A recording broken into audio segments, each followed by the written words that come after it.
अस्सलाम वालेकुम friends, welcome to कार्टेड short. आज हमने करना है जी MGT 211 का लेसन नंबर 24, जो कि है थोड़ा सा इंटरेस्टिंग और आई होप कि मैं आपको अच्छा समझा सकूंगी। तो चलिए जी लेसन स्टार्ट करते हैं। लेसन स्टार्ट करने से पहले चैनल को सब्सक्राइब कर दीजिएगा। हम देखेंगे आज मार्केटिंग मिक्स के बारे में। मार्केटिंग मिक्स क्या होता है जी? मार्केटिंग मिक्स को हम अक्सर अमूमन जानते हैं 4 P's के नाम से। इसमें कौन से 4 P होते हैं जी? इसमें होते हैं प्रोडक्ट, प्लेस, प्राइस और प्रमोशन। ठीक है, इसमें कोई ज्यादा साइंस नहीं है। प्रोडक्ट ये होता है कि आपने मार्केट में कौन सा आइडिया, कौन सी सर्विस, कौन सी गुड इंट्रोड्यूस करानी है, लेकर आनी है। प्रोडक्ट में सिर्फ लेकर आने ही की बात नहीं होती है, प्रोडक्ट में इनोवेशंस लाने की भी बात होती है। मतलब ये कि अगर एक प्रोडक्ट आप इंट्रोड्यूस करा चुके हैं, डजंट मीन कि वो ऐसा है तो वो ऐसा ही रहेगा। आप उसमें इम्प्रूवमेंट्स ला सकते हैं, आप उसमें डिफरेंट चीजें ट्राई कर सकते हैं, उसमें लोगों को अट्रैक्ट करने के मुख्तलिफ बहाने देख सकते हैं। अच्छा जी, उसके बाद उन्होंने एक छोटी सी टर्म का यूज किया है which is about product differentiation. तो ये क्या होती है? Creation of a product or product image that differ enough from existing product to attract consumer। मतलब ये कि अगर जैसे हम आजकल हम देखते हैं कि फ्रिज एक बेसिक नीड थी और लोगों के पास फ्रिजेस थे और लोग उन्हें अपग्रेड नहीं करते थे, और उसके अलावा सेलिंग बाइंग का प्रोसेस बहुत ठंडा था। तो फिर क्या हुआ है कि अब जो है वो स्टैंडिंग डीप फ्रीजर्स और वाईफाई फ्रिजेस और मतलब लोगों ने क्या किया है कि अपने एग्जिस्टिंग प्रोडक्ट्स में थोड़ी बहुत टेक्नोलॉजी ऐड करके लोगों को अट्रैक्ट करना शुरू कर दिया, कंज्यूमर्स को अट्रैक्ट करना शुरू कर दिया। ठीक हो गया जी। तो ये होता है प्रोडक्ट डिफरेंशिएशन, कि आप अपने एग्जिस्टिंग प्रोडक्ट में थोड़ी सी शोषा डालकर लोगों को अट्रैक्ट कर पाते हैं। अच्छा जी, प्राइसिंग क्या होती है? प्राइसिंग ये होती है कि आपने अपना प्रोडक्ट जो है वो प्रोडक्ट आपने किस प्राइस में बेचना है। ठीक है, लोअर प्राइस से क्या होता है कि सेल ज्यादा होती है। ठीक है, हायर प्राइस से आपकी सेल कम होती है लेकिन आपको पर यूनिट प्रॉफिट ज्यादा हो जाता है। आप अपने कंपिटिटर्स के अकॉर्डिंग, अपनी ऑडियंस के अकॉर्डिंग आप अपनी प्राइसिंग सेट करते हैं। प्लेस आपकी डिस्ट्रीब्यूशन होती है। डिस्ट्रीब्यूशन में 2 चीजें आ जाती हैं। एक तो ये कि आप क्या मीन ऑफ डिस्ट्रीब्यूशन यूज करते हैं, रिटेलर हैं, आप होलसेलर को देते हैं चीजें, क्या करते हैं वो आप पे डिपेंड करता है कि किस तरह डिस्ट्रीब्यूशन करते हैं, कौन सा मीन यूज करते हैं, और आपके जो भी प्रोडक्ट है वो कंज्यूमर को कितना इजीली अवेलेबल हो पाता है। ठीक हो गया जी। उसके बाद हमारे पास आते हैं प्रमोशन। प्रमोशन आती है आपकी काइंड ऑफ एडवर्टाइजमेंट टाइप की चीज। ठीक है जी, कि आप कैसे अपने प्रोडक्ट को प्रमोट कर पाते हैं। All of the activities a firm undertake to communicate and promote its products to the target market। मतलब उसमें अगर आपने कोई एडवर्टाइजमेंट की है, कोई बिल बोर्ड लगाए हैं, कोई एड्स चलाए हैं, कोई ऑनलाइन एड्स चलाए हैं, कुछ भी किया है, that is all about promotion. ठीक हो गया जी। ये हैं आपके 4 P's जो कि आते हैं मार्केटिंग मिक्स में। Target, marketing and market segmentation. Marketing segmentation important एक पॉइंट है, इससे ऊपर वाला पॉइंट भी इंपॉर्टेंट है। आपके MCQs के हवाले से, शॉर्ट के हवाले से, लॉन्ग के हवाले से आपसे किसी भी तरह घुमा फिराकर पूछा जा सकता है। अच्छा जी, मार्केट सेगमेंटेशन क्या होती है और कौन सी है, इनके मुतालिक भी अक्सर सवाल आ जाते होते हैं। मार्केट सेगमेंटेशन होती है बेसिकली कि जब आप कोई प्रोडक्ट बना रहे होते हैं तो जो कंपनीज होती हैं वो ऑडियंस को डिवाइड कर देती हैं होमोजीनियस ग्रुप में। वो ग्रुप्स किस तरह हो सकते हैं? वो जेंडर की बेसिस पे हो सकते हैं, वो एजेस की बेसिस पे हो सकते हैं, वो कम्युनिटी की बेसिस पे, कास्ट की बेसिस पे, मतलब कुछ भी वो आप में एक जैसी एट्रीब्यूट्स देख के आपको एक ग्रुप में टारगेट कर देते हैं। ठीक है, जब मार्केट में सर्वेस किए जाते हैं, जब प्रोडक्ट्स की डिस्ट्रीब्यूशन और प्राइसिंग या प्रमोशन के बारे में देखा जाता है, तो ये मार्केट सेगमेंटेशन के थ्रू होता है। ठीक है जी। 4 फैक्टर्स हैं जो मार्केटर्स जो हैं जो फ्रीक्वेंटली यूज करते हैं सेगमेंटेशन के लिए, वो क्या हैं? पहला है ज्योग्राफिक। ये बहुत क्लोजली रिलेटेड है, इसलिए इनको आराम से समझेंगे। ज्योग्राफिक ये होता है कि जो रीजन के लिहाज से, मतलब जगह के लिहाज से मुख्तलिफ हैं लोग।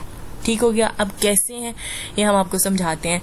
अब लेट्स सपोज ये कि हमें ये पता है कि पाकिस्तान में मुस्लिम मेजॉरिटी है और इंडिया में हिंदू मेजॉरिटी पाई जाती है। तो अगर जो है वो कोई इंसान जाकर इंडिया में कफन दफन का सामान बेचने लगेगा तो वो उसकी वहाँ पर कोई नीड नहीं होगी एज सच। बहुत कम मुस्लिम्स हैं वहाँ पर और उनका ज़ाहिर है डेथ रेट भी उसी हिसाब से कम होगा और उसका सामान उतना ही कम बिकेगा, क्योंकि ज़ाहिर है वहाँ उनकी तरफ मुर्दों को जलाने का रवाज है, तो वो चीज़ें उनके लिए यूजलेस हैं। इसी तरह अगर वो जो उनका सामान होता है इस सब से रिलेटेड वो यहाँ बेचने लगेंगे तो वो बहुत कम बिकेगा, उसकी यहाँ ज़रूरत नहीं है। या आप इस तरह भी एग्जांपल ले सकते हैं कि अगर आप कोई शहर की जैसे कोई दुकान है, कोई बहुत फैंसी ब्रांड है काइंड ऑफ वेस्टर्न वेयर औरतों का, ये जाकर बेचने लगें किसी गाँव में, किसी गाँव कस्बे के करीब जाकर दुकान खोल लेंगे तो कोई नहीं उनसे वो कपड़े खरीदेगा, क्योंकि शहरों में तो फिर रवाज है, गांव में बिल्कुल रवाज नहीं है ऐसे वेस्टर्न वेयर का। तो वो उनकी जियोग्राफिकली उनकी जो सेगमेंटेशन है वो गलत होगी। ठीक है, तो आपको उस हिसाब से सेगमेंटेशन करनी है, जियोग्राफिक। ये हो गया, ठीक है जी। अच्छा, अब आते हैं डेमोग्राफिक क्या होता है। डेमोग्राफिक होता है आपका age, gender, income, race, occupation, ethnic group based. ठीक हो गया। इसमें आप क्या देखते हैं कि आप किस एज ग्रुप को टारगेट कर रहे हैं, किस जेंडर को टारगेट कर रहे हैं। लेट्स सपोज मैं आपको एक एग्जांपल देती हूँ कि मैं एक सोसाइटी के अंदर कोई शॉप खोलना चाह रही हूँ। अब अगर मैं ये देखूँ कि वो सोसाइटी है लेट्स सपोज कोई कैंट एरिया टाइप और बैरिया टाइप और गुलबर्ग टाइप, तो अब मुझे ये पता है कि यहाँ पर इवन रेंट पर रहने वाले लोग भी अच्छे खासे हैं, मतलब वेल ऑफ हैं। तो मैं अपनी प्राइसेस उस हिसाब से, अपना ब्रांड उस हिसाब से हाई फाई और प्राइसेस भी हाई फाई रख सकती हूँ। ठीक है, क्योंकि मुझे अंदाजा है कि यहाँ पे रहने वालों की इनकम ज्यादा है। ठीक है, दूसरा ये कि ये यहाँ पे रहने वाले लोग थोड़े पॉश होंगे, थोड़े से जो है वो फैंसी होंगे।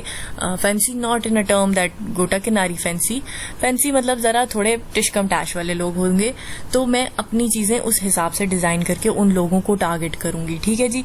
अगर यही मुझे पता हो कि मेरा घर जो है वो मेरी शॉप जो है वो किसी बस्ती के करीब मैंने खोलनी है, जहाँ पे लोग मुश्किल से अपनी रोजमर्रा की जरूरियात पूरी कर पाते हैं, तो मैंने अपनी दुकान भी उसी हिसाब से खोलनी है। ठीक है, अब जैसे बहुत सारे लोग ढाबे खोल लेते हैं वहाँ उन जगहों के करीब जहाँ पे कंस्ट्रक्शन हो रही होती है, क्योंकि उन्हें पता है कि मजदूर जो लोग हैं वो ढाबों से ही खा पाएंगे। तो ये होती है डेमोग्राफिक्स के बेसिस पे सेगमेंटेशन। अच्छा जी, उसके बाद आता है साइकोग्राफिक। साइकोग्राफिक एक एग्जांपल मैं आपको ऐसे दूंगी कि लोगों की साइकी क्या है, इंटरेस्ट क्या है, कैसे पता चलता है जी। जैसे अगर हम वेस्ट में देखें तो वेस्ट में लोग ज्यादातर इंडिविजुअल ही रहते हैं, ज्यादा किसी से परमिशंस लेने का और इतना जवाबदेह होने का रवाज नहीं है। वेस्ट में लोग अकेले रहते हैं, अपनी वो पूरा साल काम करते हैं और फिर जब उनको वेकेशंस आती हैं वो लोग कहीं पे कैंपिंग के लिए निकलते हैं, कहीं अपनी सेविंग्स लेकर वो लोग वेकेशंस पर जाते हैं, आउटिंग्स पे जाते हैं। वहां पर ये रिवाज बहुत पाया जाता है। बुक रीडिंग का रिवाज बाहर बहुत पाया जाता है, क्योंकि लोगों में दोस्तियां, रिश्तेदारियां हमारी तरह, यहाँ के नॉर्म्स की तरह नहीं है। यहाँ पर उसके ऑपोजिट हिसाब है। तो इसी तरह अगर आप देखेंगे, अगर आप कोई टेंट्स वगैरह या हाइकिंग का कोई सामान या कोई थ्रिल से रिलेटेड चीजें अगर आप यहाँ बेचने लगेंगे तो यहाँ पे तो मोस्टली बच्चों को इजाजत ही नहीं मिलती। ठीक है जी, तो वो चीजें यहाँ पे इस तरह काम नहीं आएंगी। लेकिन अगर आप वो वेस्ट में देखेंगे तो उन चीजों का रुझान बहुत ज्यादा होगा।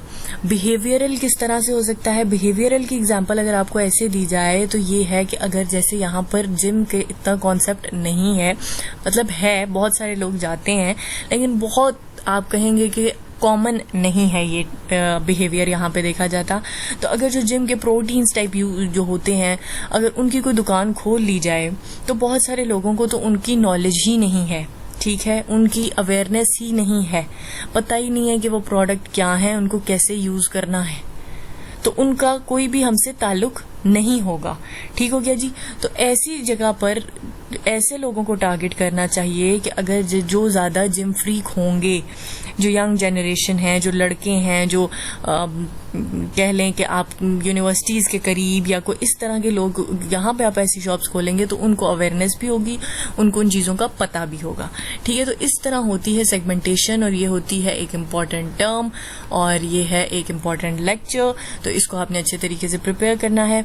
आपकी जो है क्या उसको कहते हैं, GDP है, दैट इज़ अबाउट 4 Ps, वो हम डिस्कस करेंगे। इंशाल्लाह मिलेंगे नेक्स्ट वीडियो के साथ। टिल देन टेक केयर, अल्लाह हाफिज़।